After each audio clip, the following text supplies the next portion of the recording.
Open the carton carefully, take out all the parts and put on the floor.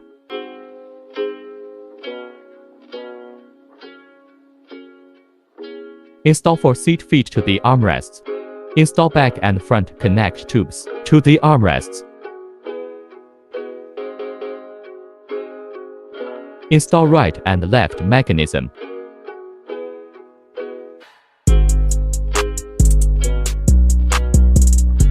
Install the seat metal frame.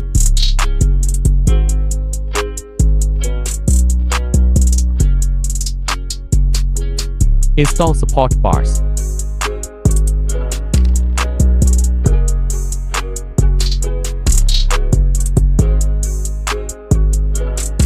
Install the cushion.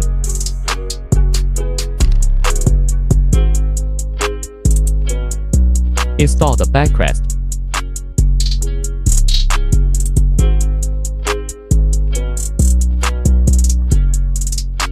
Congratulations!